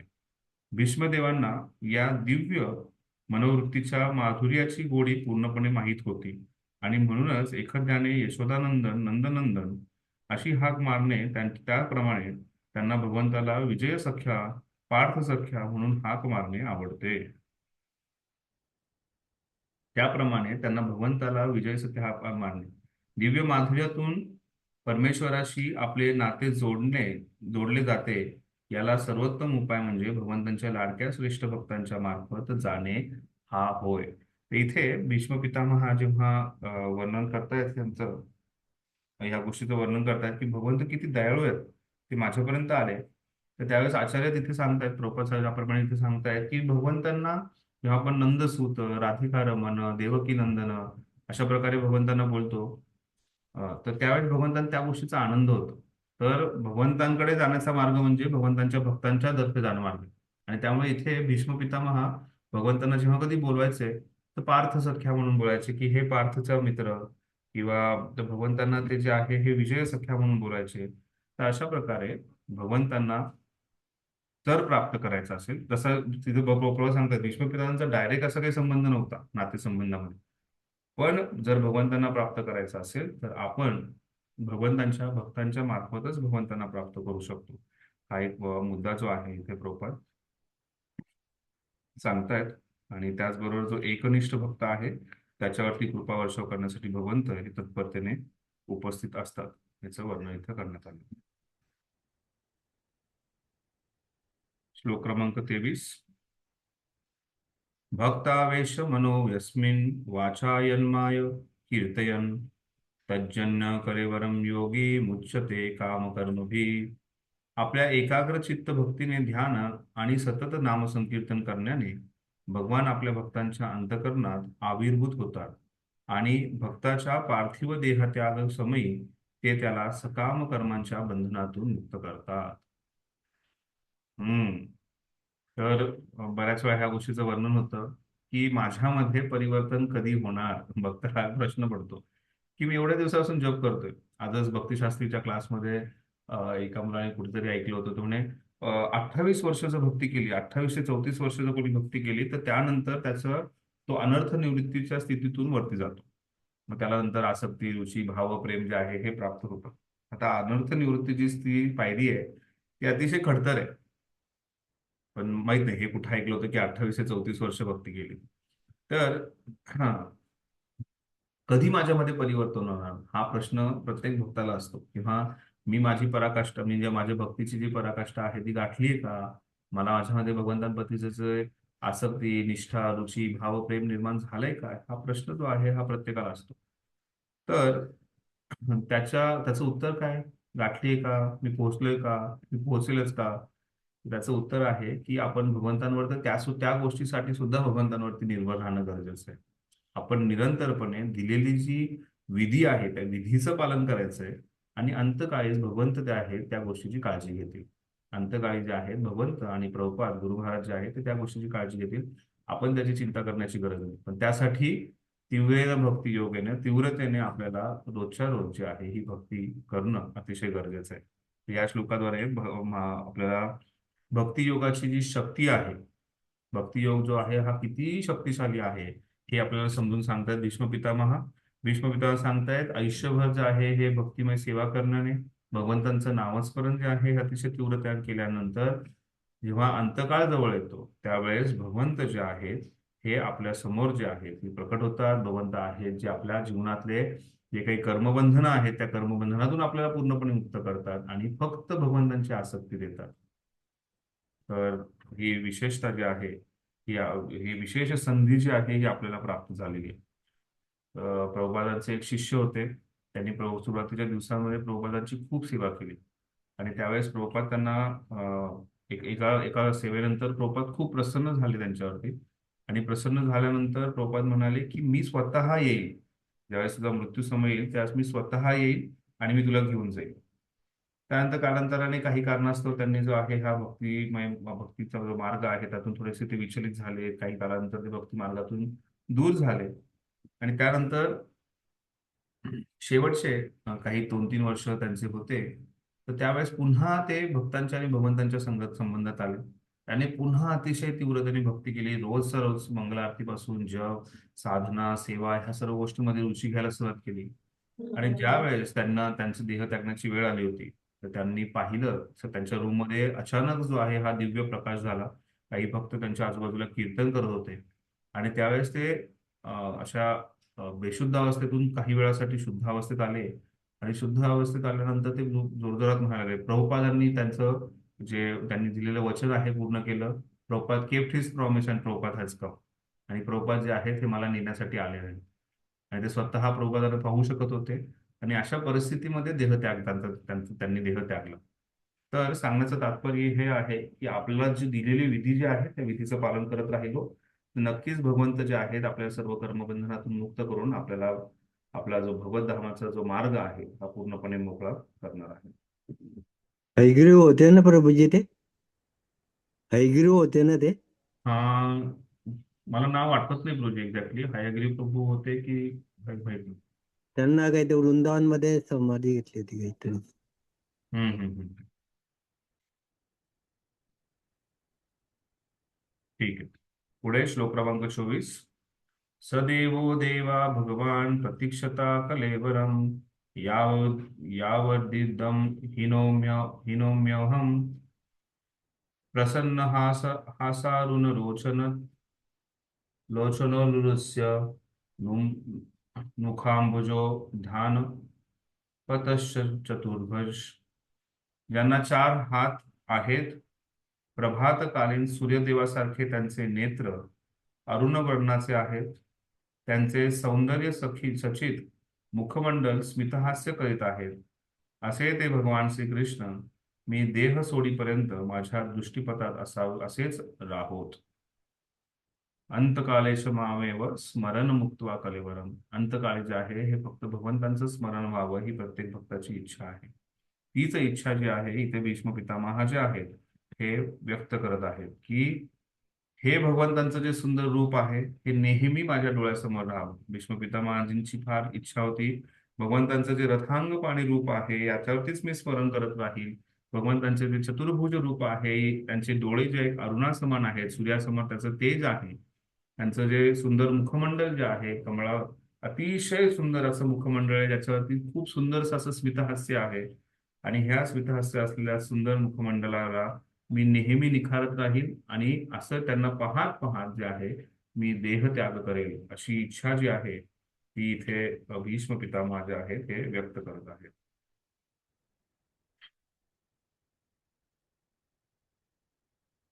तर अशी इच्छा जी आहे ही आपल्याही प्रत्येकाच्या हृदयामध्ये आहे आणि त्यासाठी भगवंतांचं नियमितपणे सुंदर दर्शन घेणे, भगवंतांच्या या हरिनामामध्ये जास्तीत जास्त रुची निर्माण करणे हे अतिशय गरजेचं आहे. जेव्हा आपण हे करू त्यावेळेस नक्कीच आपल्याला हे भगवंतांचा हा जो दृष्टांत आहे, भगवंतांचं जे दर्शन आहे हे होईल आणि त्यांचं तशा प्रकारे भगवंतांचं दर्शन घेत घेत व्यक्ती जो आहे हा भगवंतामात जाईल. यासाठी कोण कोणत्या परिस्थितीमध्ये आहे, कोण ते प्राप्त करू शकतो याचं काहीच आपल्याला सांगू शकत नाही. काही दिवसापूर्वी एक सुरतमध्ये एक माताजी होत्या आणि म्हणजे अजूनही हेही बऱ्याच वेळा लोकांना असं वाटतं नाही हे खरंच होतं का आणि हे आहे का. नाही, या गोष्टीवरती दृढ श्रद्धा असणं गरजेचं आहे आणि त्या दृढ श्रद्धा कशी येऊ शकते जेव्हा आपण अशा भक्तांच्या जीवनामध्ये पाहतो. तर ह्या सुरतमध्ये ज्या माताजी होत्या त्या माताजी ज्या आहेत आणि भगवंत कोणावरती कधी कशा प्रकारे कृपा करतील त्याची कल्पना नाहीये. तर या सुरतमध्ये माताजी ज्या होत्या त्यांना कॅन्सर होता आणि शेवटचे त्यांचे डॉक्टरांनी सांगितलं होतं 3-1 महिने राहिलेले आहेत. तर त्यामुळे मग माताजींनाही ही गोष्ट कोणी सांगितली नव्हती की त्यांच्याकडे एवढे कमी दिवस आहेत. पण त्यांनाही स्वतःला जाणीव झालं होतं की त्यांची जाण्याची वेळ आलेली आहे जवळच. तर मी जेव्हा त्यांना भेटायला गेलो तर त्या माताजी कंटिन्युअसली आम्हाला मी 3-3.5 तास तिथे बसलेलो होतो त्यांच्याबरोबर आणि त्यावेळेस त्यांनी मला 3-3.5 तास जे आहे वारंवार विनंती करत होते की प्रभुपादांची लीला सांगा, कृष्ण बलरामची लीला सांगा, प्रभू रामांची लीला सांगा, वृंदावनातल्या कृष्ण आणि यशोदाची लीला सांगा, मला भागवतातून सांगा, मला भगवद्गीतेतून सांगा. 3.5 तास जे आहे हे मी वारंवार काही ना काही कुठल्या ना कुठल्या गोष्टी चर्चा करत होतो आणि त्याच्यानंतर तिथे नर्स आल्या आणि त्या नर्स मला म्हणत होत्या की 3.5 तास तुम्ही बोलताय, कसं शक्य आहे. ह्या 10 मिनिट सुद्धा एका ठिकाणी बसू शकणाऱ्या व्यक्ती नाही आहेत. 10 मिनिटानंतर त्यांना खूप दुखणं चालू होतं, त्या बसू शकत नाही. ह्या कशा काय 3.5 तास बसले. आणि त्याच्यानंतर मी ऐकलं त्यांच्या मुलींकडून मी नंतर ऐकलं होतं की त्या सांगत होत्या की जेव्हा कोणी भक्त यायचे, जेव्हा कोणी भक्त कीर्तन करायचे, जेव्हा कधी कधी भक्त जे आहेत हे भगवंतांबद्दल कथन करायचे, तर त्या त्यांच्या या देहस्थितीतून बाहेर येऊन पूर्णपणे त्या गोष्टीमध्ये रुचीने भाग घेत होत्या. आणि त्यावेळेस त्यानंतर 3 महिन्यानंतर त्यांनी देहत्याग केला. तर त्या माताजी ज्या आहेत त्याच्या आधी काही वर्षांपूर्वी जेव्हा भक्ती करायला सुरुवात केली होती तर त्यांचा मुलगा सांगत होता मला की आई जी आहे ही भक्ती करत असताना भक्तीला कधी तेवढं एवढं तीव्रतेने घेतलं नव्हतं. म्हणजे जपा करताना त्यांच्या 16 माळा आणि त्याच्याबरोबर बोलणं या दोन्ही गोष्टी नेहमी चालायच्या. म्हणजे 16 माळा करताना बोलल्याशिवाय 16 माळा होत नसायच्या. त्या कोणी ना कोणी पकडायचं, कोणाला कोणाशी बोलायचं वगैरे. पण त्यानंतर जो भाव त्यांनी निर्माण केला, जी तीव्रता त्यांनी निर्माण केली शेवटच्या समयामध्ये, तर त्यावेळेस ती फार विशेष होती आणि ती भगवंतांची कृपाच असू शकते, जेणेकरून त्यामध्ये निर्माण झाली. आणि जेव्हा त्यांनी देहत्याग केला त्यावेळेस त्यांची सर्व मुलं, बरेचसे भक्त जे आहेत हे भगवंतांचं नामजप करत होते. मी इथून राधाराणीचे काही वस्त्र जे आहे हे घेऊन गेलो होतो, तर त्यांनी आठवण करून दिली मुलींना की राधाराणीचं जे वस्त्र वस्तूपूर्णी आणून दिलं होतं ते मला आणून द्या. त्यांनी आणलेलं जे राधाकुंडचं जल आहे ते मला पाजा. माझ्याकडे काही सेकंदच राहिलेले आहेत. मला जे आहे हे भगवंतांच्या चरणाची तुळशी अर्पण करा. हे त्यांनी सगळ्या गोष्टी त्यांना सांगितल्या आणि त्याच्यानंतर ह्या सगळ्या गोष्टी ग्रहण केल्यानंतर काही सेकंदात जो आहे त्यांनी देहत्याग केला. तर किती उत्कृष्ट प्रकारे त्यांनी देहत्याग केला आणि कशी भगवंतांची कृपा जी आहे ही त्यांच्यावरती झाली, असे कित्येक उदाहरणं जे आहे आपल्या जीवनामध्ये पाहू शकतो. आणि हे ऐकल्यानंतर आपल्याला एक थोडासा धीर मिळतो की हो, मेरा नंबर भी आएगा. आपण ही गोष्ट नक्कीच प्राप्त करू शकतो. आणि त्यामुळे अतिशय दृढतेने, दृढ श्रद्धेने जे आहे आपण या भक्ती मार्गावरती प्रगती करणं गरजेचं आहे. आणि भक्ती मार्गावरती आपण चालत राहणं गरजेचं आहे. गुरूंनी दिलेला आदेश जो आहे त्याचं पालन करायचं आहे. प्रभुपादांनी दिलेली शिकवण जी आहे त्याची पालन करायचे. आणि इथे स्वतः भीष्म पितामह सांगतायत की भगवंत अतिशय दयाळू आहेत आणि हे दयाळू भगवंत जे आहेत हे आपलं दर्शन देण्यासाठी, आपल्यावरती कृपा वर्षाव करण्यासाठी नक्कीच आपल्याला जेव्हा योग्य वेळ असेल त्यावेळेस आपल्या समोर येतील. आणि त्यामुळे कसल्याही प्रकारची घाई न करता, कसल्याही प्रकारचा विचित्र विचार न करता आपण जो आहे या प्रगतीपथावरती राहणं गरजेचं आहे. ठीक आहे.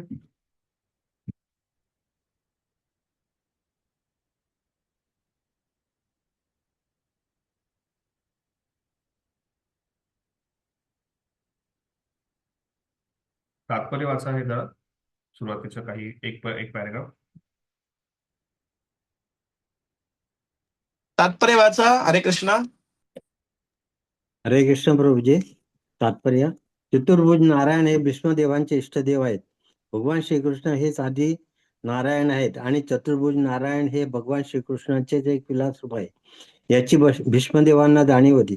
अप्रत्यक्षपणे या ठिकाणी ते अशी इच्छा व्यक्त करीत आहेत की भगवान श्रीकृष्णांनी आपले चतुर्भुज नारायण रूप त्यांना दाखवावे. वैष्णव भक्तवृत्तीने नम्र असतो. भीष्मदेवांना हे निश्चितपणे माहीत होते की आपले पार्थिव शरीर सोडल्यानंतर आपण वैकुंठलोकी जाणार आहोत. तरीही वैष्णव म्हणून त्यांनी अशी नम्र इच्छा प्रकट केली की भगवंतांचे सुंदर मुख आता आपल्याला पाहायला मिळावे, कारण एकदा हे शरीर सोडून परलोकी गेल्यावर नंतर हे रूप पाहण्याची शक्यता पुन्हा उरणार नाही. आपल्या एकनिष्ठ भक्तांना आपल्या धामामध्ये प्रवेश देण्याचे आश्वासन जरी भगवंतांनी दिले असले तरीही वैष्णव त्याविषयी गर्व करीत नाही. आपण जोपर्यंत देह सोडत नाही तोपर्यंत, असे भीष्मदेव म्हणतात. याचाच अर्थ असा या थोर सेनापतीला आपले शरीर आपल्या इच्छेने सोडता येईल. त्यांच्यावर निसर्ग नियमांचा अधिकार चालत नाही. त्यांच्या अंगी असे सामर्थ्य होते की त्यांना आपले शरीर हवे तेवढा वेळ ठेवून घेता आले असते. अशा प्रकारचा वर त्यांना आपल्या पित्याकडून मिळाला होता. भगवंतांनी आपल्या चतुर्भुज रूपात त्यांच्या समोर उभे राहावे, म्हणजे त्यांना त्या रूपाचे ध्यान करता येईल. ध्यान करताना समाधी अवस्था प्राप्त होईल आणि अशा चिंतनाने आपले मन पवित्र होईल, ही त्यांची अंतिम इच्छा होती. आपण पुढे कुठे जाणे याची त्यांना चिंता वाटत नव्हती. शुद्ध भगवत भक्ताला भगवत धामात परत जाण्याची फारशी उत्सुकता कधीच नसते. तो केवळ परमेश्वराच्या कृपेवरच अवलंबून असतो. समजा परमेश्वराने त्याला नरकात जायला सांगितले तरीही तो तेथेही समाधानाने जाईल. सद्भक्तांची एकच इच्छा असते की सर्व प्रकारच्या परिस्थितीत त्याचे चित्त नेहमी भगवंताच्या चिंतनामध्ये पूर्ण रममाण असावे. ठीक आहे. भगवंतांच्या चरणकमळांच्या ध्यानामध्ये रमावे.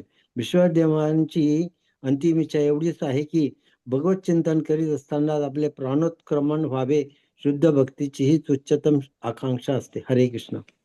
हरे कृष्ण. आपण पाहतो इथे भीष्मदेव जे आहे त्यांची जी इच्छा आहे की मला शुद्ध भक्तीमध्ये मी भगवंतांचं स्मरण चिंतन करत जे आहे हा देहत्याग करावा आणि त्यानंतर त्यांची दुसरी कसली अपेक्षा नाहीये की मला अशा प्रकारचा देह, अशा प्रकारचं धाम, ह्या गोष्टी प्राप्त व्हाव्या. भगवंतांची जशी इच्छा असेल, ज्या प्रकारे भगवंतांनी सेवा करून घ्यायची ती करून घेतील.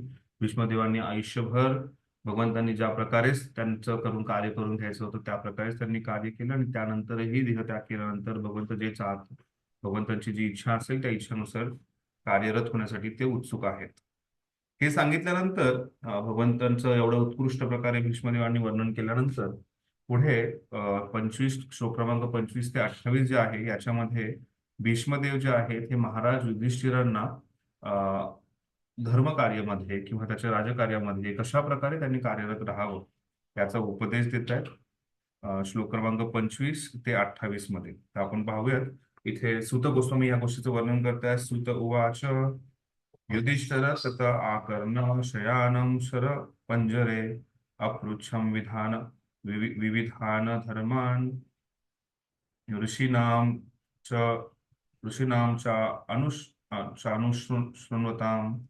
सूत गोस्वामी म्हणाले, भीष्मदेवांचे आर्जवी सुरातले हे बोलणे ऐकून नंतर महाराज युधिष्ठिराने तेथे असणाऱ्या सर्व ऋषींच्या उपस्थितच त्या भीष्मदेवांना विविध धार्मिक कर्तव्यांबद्दल विचारले.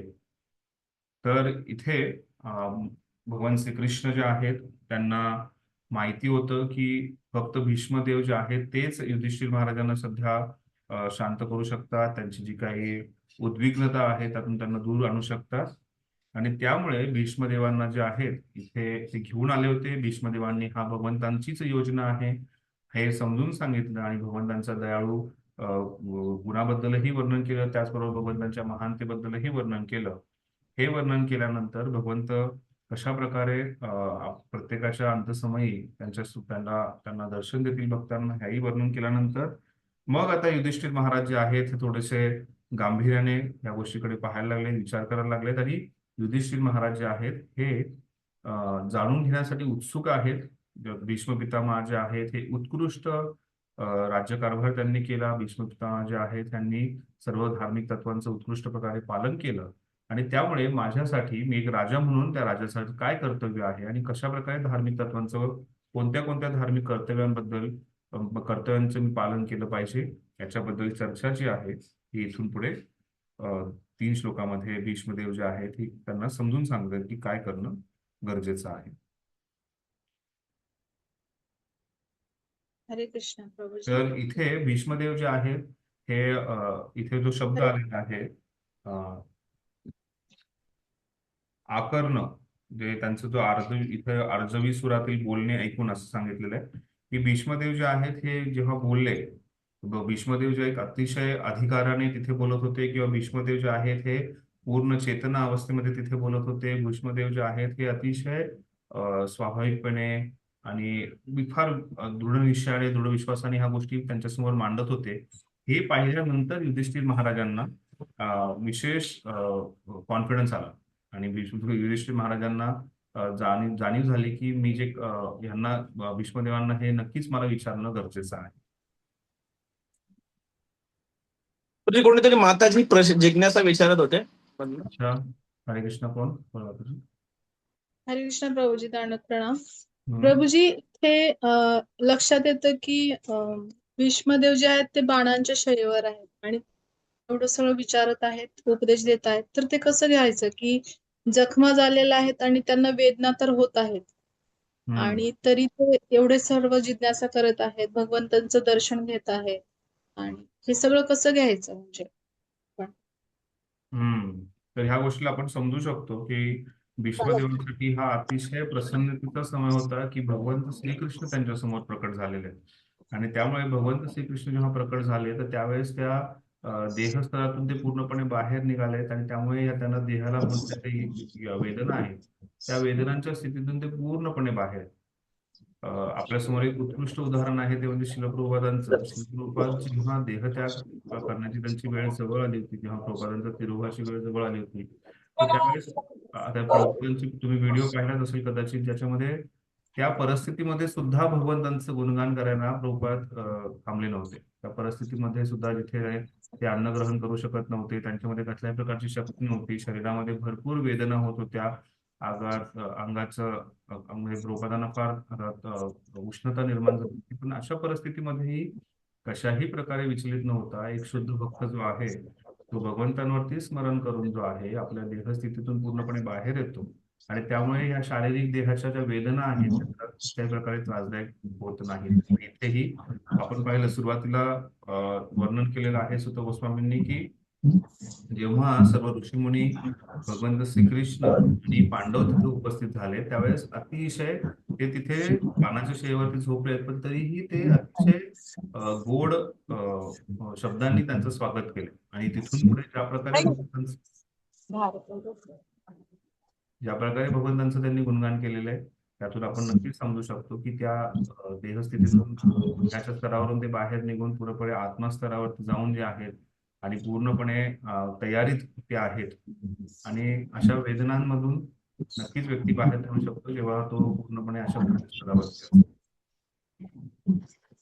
म्हणजे प्रभूजी त्यांचा स्तर पूर्णपणे उच्च होता, बरोबर, नक्कीच. भौतिक नव्हता.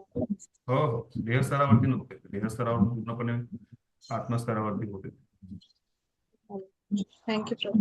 आणि त्यामुळेच आपल्याला हे समजणं गरजेचं आहे आपल्या जीवनातला खूप मोठा एक प्रश्न आपल्याला सोडवायचा आहे तो म्हणजे मी कोण आहे, हू एम आय. मी शरीर नसून मी आत्मा आहे आणि त्यालाच तर आपण आत्मसाक्षात्काराचे विज्ञान म्हणतोय. जेव्हा आपल्याला समजेल मी शरीर नसून आत्मा आहे आणि मग नंतर आपण आत्मस्तरावरून जेव्हा भगवंतांची भक्ती करू ती भक्ती आताचे जे आपले जो प्रयत्न चालू आहे पण जी विधी दिली त्या विधीचं पालन करत करत नक्कीच त्या स्तरावरती आपण पोहोचू, नक्की त्या स्तरावरती आपण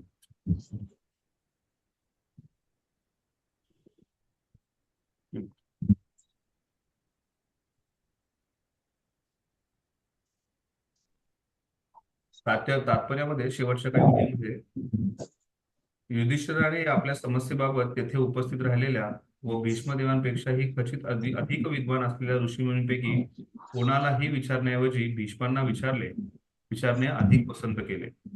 हे सर्व चक्रपाणी भगवान श्रीकृष्णांच्या योजनेनेच झाले कारण त्यांना आपल्या भक्तांची महिमा दाखवून द्यायचं होतं. पिताला आपला मुलगा आपल्यापेक्षाही सवाई हवा असे वाटतेच. भगवान अतिशय स्पष्टपणे असे जाहीर करतात की आपल्या भक्तांची पूजा ही खुद्द आपल्या पूजेपेक्षाही अधिक मूल्यवान आहे. इथे भीष्मदेवांची महानता जी आहे ही सांगण्यासाठी आणि भीष्मदेव जे आहेत ते अशा वेदने अवस्थेमध्ये सुद्धा पूर्णपणे धार्मिक तत्व समजतात, जाणतायत, त्याचं विश्लेषण करू शकतात, त्याचबरोबर भगवंतांची महानता जे आहे ते जाणू शकतात आणि अशा प्रकारे ते भगवंतांचं दर्शन घेत जे आहे हे वैकुंठात गमन केलेलं आहे असं तिथे आपण पाहतो. इथे जाणून बुजून हे सर्व चक्रपाणी भगवान श्रीकृष्णांच्या योजनेनेच झालंय हा शब्द इथे प्रभुपाद देत आहेत. कारण ते चक्रपाणी हे भगवंतांचं रूप आहे ते त्याचं स्मरण करत भीष्मदेव जे आहेत यांनी देहत्याग केला होता. ठीक आहे, श्लोक क्रमांक 26. इथे श्लोक क्रमांक 26 आणि 27 याच्यामध्ये भगवंत जे आहे भीष्मदेव जे आहेत हे युधिष्ठिर महाराजांना वर्णाश्रम धर्माबद्दल जाणकारी देत आहेत, वैराग्य धर्माबद्दल, त्याचबरोबर राग ज्याला आसक्ती आपण म्हणतो त्याच्याबद्दल, दान धर्माबद्दल सांगतायत, नंतर राजधर्माबद्दल सांगतायत, मोक्ष धर्माबद्दल सांगतायत, स्त्री धर्माबद्दल सांगतायत आणि त्याचबरोबर भागवत धर्माबद्दलही त्यांना थोडक्यात माहिती जी आहे ही भीष्मदेव देत आहेत. आणि त्यानंतर पुढे जे चतुर्पुरुषार्थ जो आहे एक राजा म्हणून एक व्यक्ती म्हणून त्यांनी चतुर्पुरुषार्थाचं कसं पालन केलं पाहिजे, धर्म अर्थ काम मोक्ष याच्याबद्दलही ते पुढे त्यांना वर्णन करतात. पण पाहूया श्लोक क्रमांक 26-27. पुरुष स्वभाव विहित. उज्ज्वल भक्ती माताची माईक म्यूट करता का, कारण डिस्टर्बन्स होत आहे. पुरुष स्वभाव विहितान यथा वर्ण यथाश्रमम वैराग्य रागोपाधिभ्याम आत्मान व लक्षणान. युधिष्ठिर महाराजांच्या प्रश्नानंतर भीष्मदेवांनी व्यक्तींच्या संभाव्य धर्मानुसार सांगितलेले सर्व वर्णांचे व आश्रमांचे धर्म स्पष्ट केले. नंतर त्यांनी वैराग्य व आसक्ती यामुळे निर्माण होणाऱ्या निवृत्ती आणि प्रवृत्तीवर धर्म यथाशास्त्र सांगितले. इथे त्यांनी सांगितलंय की वेगवेगळे त्यांचा जो प्रश्न होता युधिष्ठिर महाराजांचा त्या प्रश्नानंतर त्यांनी वेगवेगळे जे धर्म आहेत त्यांचं वर्णन केलेलं आहे आणि तात्पर्यामध्ये प्रभुपाद त्याच्याबद्दल विशेष वर्णन करतात सर्व धर्मांबद्दल. कृपया ते वाचा. त्याच्यामध्ये स्त्री धर्म असेल, भागवत धर्म असेल, मोक्ष धर्म असेल, वैराग्य धर्म, त्याचबरोबर दान धर्म, राजधर्म, वर्णाश्रम, या सर्व गोष्टींचं वर्णन जे आहे ते त्यांनी केलेलं आहे. प्रभुपाद तात्पर्यात सांगतायत काय करावं, काय करू नये, यम नियम जे आहेत एक मनुष्यासाठी, एक राजासाठी, त्या गोष्टीचं वर्णन सुद्धा केलेलं आहे. कृपया तात्पर्याचं व्यवस्थितपणे अध्ययन करावं. श्लोक क्रमांक 27. दान धर्मान, राजधर्मान, मोक्ष धर्मान विभागशः, स्त्री धर्मान, भगवान धर्मान, समास व्यास्त योगत. त्यांनी नंतर दानधर्म, राजधर्म, मोक्षधर्म यांचे स्वतंत्रपणे विवेचन केले. पुढे त्यांनी स्त्रियांची कर्तव्ये, भक्तांची कर्तव्ये यांचेही थोडक्यात आणि सविस्तरपणे विवेचन केले. तर प्रभुपादांनी जाणून बुजून याचे तात्पर्य जे आहे हे मोठे लिहिलेले आहेत. विशेष आपल्याला त्या गोष्टी प्रत्येक धर्माबद्दल थोडंफार जाणकारी मिळावी. गृहस्थ धर्म, विशेष करून गृहस्थांना बऱ्याचशा काही धार्मिक गोष्टींचं पालन करावं लागतं. तर त्यासाठी ही महत्वाच्या गोष्टी ज्या आहेत हे प्रभुपादांनी दिलेल्या आहेत. तर कृपया त्याचं व्यवस्थितपणे अध्ययन करा. 27व्या तात्पर्याचा शेवटचा पॅराग्राफ कोणी वाचेल? भीष्मदेवाने जो शेवटचा विषय सांगितला. मी वाचतो प्रभूजी. भीष्मदेवांनी अंततः भगवंतांना संतुष्ट करण्याच्या प्रक्रियेविषयी उपदेश दिला. आपण सर्व परमेश्वराचे नित्यसेवक आहोत आणि आपल्या या स्वरूप परिस्थितीचे विस्मरण झाल्यावर आपण ऐहिकतेच्या बंधनात अडकतो. परमेश्वराला प्रसन्न करून घेण्याचा साधा सोपा मार्ग विशेषतः गृहस्थाश्रमी यांसाठी म्हणजे भगवंतांच्या विग्रहाची आपल्या घरी प्रतिष्ठापना करणे होय. घरातील श्री विग्रहांचे चिंतन करीतच प्रत्येकाने आपले दैनंदिन नित्यकर्म करावे, विग्रहाची पूजा करावी, भक्तांची सेवा करावी, भागवत श्रवण करावे, पवित्र ठिकाणी निवास करावा आणि भगवंतांचे नाम संकीर्तन करावे. यात धनाचा व्यय होत नाही आणि तरीही भगवंतांना प्रसन्न करून घेता येते. अशा प्रकारे हे विषय पितामह भीष्मांनी आपल्या पौत्रांना समजावून सांगितले. हरे कृष्ण. तर अशा प्रकारे सर्व गोष्टींचा भक्ती मार्गाचं पालन कसं करावं आणि त्याचबरोबर आपलं व्यावहारिक जीवनामध्ये आपल्या कशा प्रकारे जीवन जगावं, त्याचबरोबर एक राजा म्हणून तुझं काय कर्तव्य आहे हे सर्व पांडवांना, त्याचबरोबर विशेष करून युधिष्ठिर महाराजांना समजून सांगितलं. आणि त्यानंतर पुढे ते चतुर पुरुषार्थ ज्याला आपण म्हणतो, धर्म, अर्थ, काम, मोक्ष, याच्याबद्दल त्यांनी चर्चा केली. श्लोक क्रमांक 28. धर्म अर्थ काम मोक्षाश्च सहोपायान्यथामुने नानाख्याने तीहि हासेषु वर्णयामास तत्वविद. नंतर त्यांनी भीष्मदेवांनी विविध वर्णाश्रमांप्रमाणे कराव्या लागणाऱ्या कर्तव्यांची माहिती दिली. त्यासाठी त्यांनी इतिहासातील अनेक उदाहरणे दिली, कारण ते स्वतः उत्तम रीतीने सत्य काय ते जाणत होते.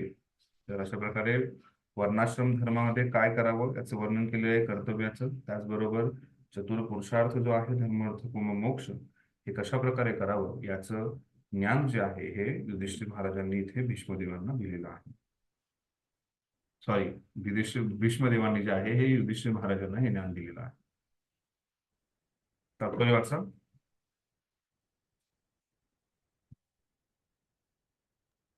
हरे कृष्ण. तात्पर्य: पुराणे, रामायण, महाभारत अशा वैदिक वाङ्मयातून वर्णन करण्यात आलेले प्रसंग कालानुक्रमानुसार नसले तरी प्रत्यक्षात घडलेल्या ऐतिहासिक घटनांचे वृत्तांत आहेत. असे ऐतिहासिक घटना जनसामान्यांसाठी उद्बोधक असल्यामुळे कालक्रमाचा विचार न करता वेगळ्या काढण्यात आलेल्या आहेत. तसेच विशेष बाब म्हणजे या घटना विविध लोकात किंबहुना विविध विश्वात घडलेल्या आहेत. अशा रीतीने त्यांचे तीन दृष्टीने मोजमाप होत असते. आपल्या आकलनाची व्याप्ती मर्यादित असल्यामुळे आपल्याला यामागे पुढे वाटतील, परंतु आपला संबंध त्यातून होणाऱ्या उद्बोधनाशी आहे.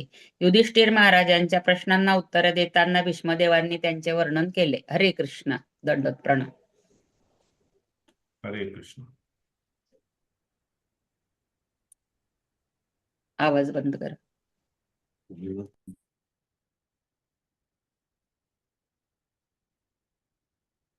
हरे कृष्ण. तर आता इथून पुढे जे आहे हे भीष्मदेवांचा जो शेवटचा जो क्षण आहे त्याचं वर्णन करण्यात आलेलं आहे. उत्तरायणाची वेळ आलेली आहे त्याचं वर्णन करण्यात आलेलं आहे. आणि त्यानंतर भीष्मदेवांनी जे आहेत हे भगवंतांवरती ध्यान लावून प्रार्थना अर्पण केल्यात. याची चर्चा जी आहे ही आपण पुढच्या शनिवारी आणि रविवारी करूयात. आता आपण इथे विराम देऊयात. कोणाला काही प्रश्न विचारायचे? प्रभूजी हरे कृष्णा, एक छोटी जिज्ञासा होती. हम्म. जसं या ठिकाणी ते माताईने प्रश्न विचारला होता की विश्वदेवांना वेदना होत होत्या ना एक शरीराच्या स्तरावरती, पण असं एक ऐकलं होतं की भगवंतांनी म्हणजे आपल्याच आचार्यांच्या कथामधनं म्हणजे लेक्चर मध्ये ऐकलं होतं की भगवंतांनी अशी कृपा केली होती की जणू काही त्यांना एक पुष्पशय्या त्यांनी निर्माण केली होती भीष्मदेवांसाठी. तर याला कसं आपण समजून घेऊ शकतो? तर भगवंत जे आहेत हे कृपाळू आहेतच, पण बाह्य दृष्टीने पाहिलं तर ते जे आहेत हे या शय्येवरतीच होते. या गोष्टीला आपण प्रामुख्याने अशा प्रकारे समजणं गरजेचं आहे की भीष्मदेव जे आहेत ते भगवंतांच्या स्मरणामध्ये एवढे मग्न होते किंवा भगवंताच्या स्मरणामध्ये लागलेले होते की त्यांना ह्या वेदनाचा काही त्यांना त्याची भान नव्हती. आणि भगवंत जे आहेत हे नेहमीच आपल्या भक्तांसाठी काहीतरी योग्य करतात. त्यामुळे आचार्य कमेंट्रीमध्ये लिहितात ह्या गोष्टीबद्दल की हे जे आहे भीष्मदेवांसाठी भगवंतांनी ते कमळाच्या पाकळ्यांवरती सारखं सॉफ्ट जे आहे बेड त्याप्रमाणे भगवंतांनी त्यांच्यासाठी त्या वेदना ज्या आहेत ह्या दूर केल्या होत्या. जरी त्यांच्या अंगातून रक्तस्राव बंद झाला होता सांगतात आचार्य, आणि तरीही तशा परिस्थितीमध्ये जरी त्या बाणाच्या शेवटी झोपले होते तरी त्यांच्यासाठी त्या वेदना ज्या आहेत त्या भगवंतांनी दूर केल्या होत्या याचंही वर्णन येतं. पण आता आपण जो अध्ययन करतो त्याच्यानुसार आपण समजू शकतो की ते जे आहे ते स्वतःही शरीराच्या स्तरावरून उच्च स्तरावरती गेले होते. का? कारण त्यांचं स्मरण जे आहे हे पूर्णपणे भगवंतांचं स्मरण करण्यामध्ये होतं.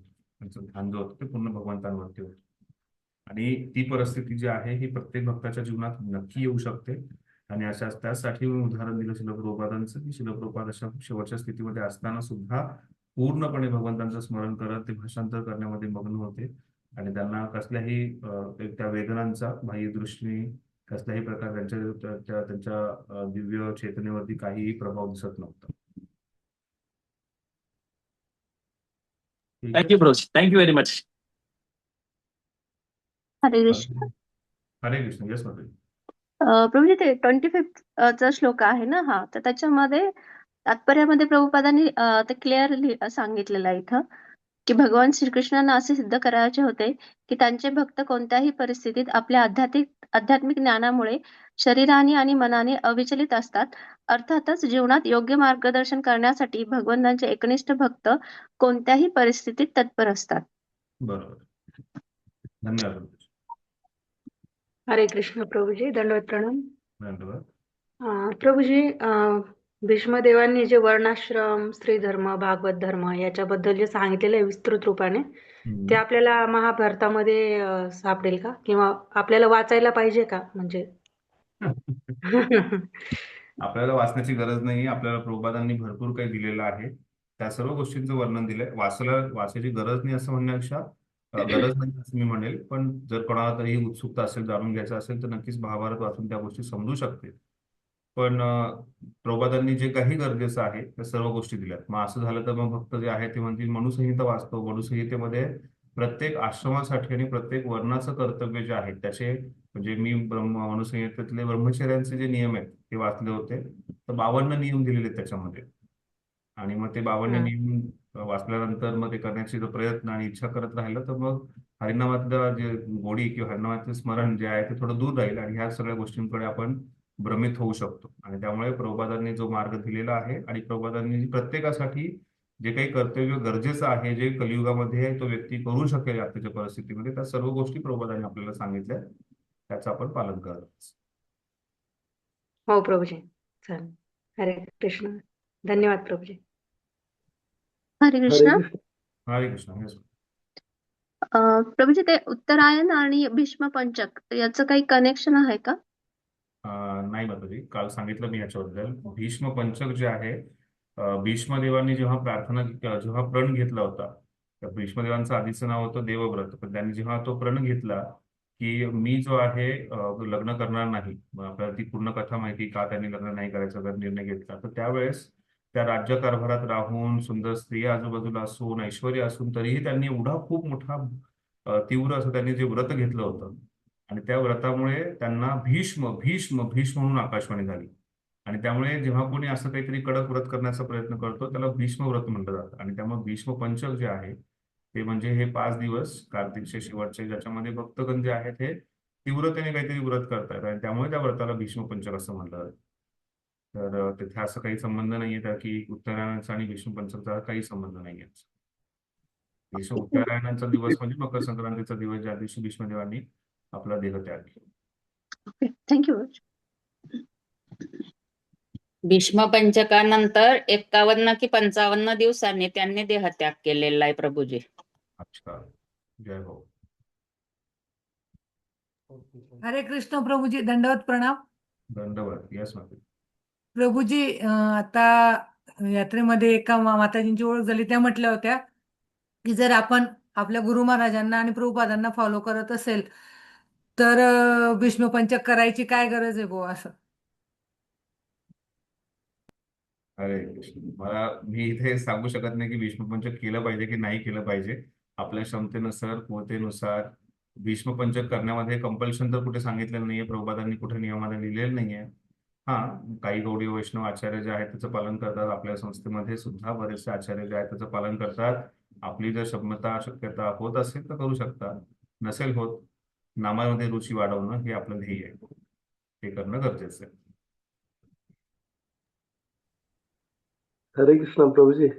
यस होईल. आणि 6व्या अध्यायातला मला एक थोडासा म्हणजे जिज्ञासा आहे, ते माझं कन्फ्युजन दूर नाही होत माझं. मग मी तुम्हाला विचारू शकतो का आता 6व्या अध्यायाचं?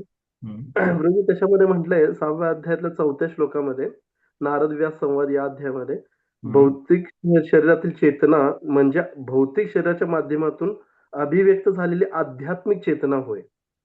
ही चेतना निकृष्ट, नाशवान आणि विकृत अशी आहे, परंतु आध्यात्मिक स्तरावरील आत्मिक पराचेतना ही आत्म्यासमानच दिव्य असून अविनाशी स्वरूपाची असते. मग हे कसं काय आपण जाणू शकतो? हे 2 चेतना. मला वर्स नंबर पाठवा, मी पुन्हा वाचतो. मला थोडंसं इंग्लिश रेफर करावं लागेल. काय आतापर्यंत सगळी पुस्तकं इंग्लिशमध्ये वाचलेत ना, त्यामुळे ते थोडंसं 6.4. अच्छा, मी कळवतो तुम्हाला.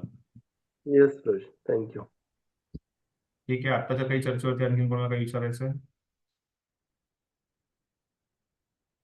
चालेल, आता विराम देऊयात. खूप खूप धन्यवाद. हरे कृष्णा. श्रील प्रभुपाद की जय. श्रीमद भागवतम की जय. हरे कृष्ण.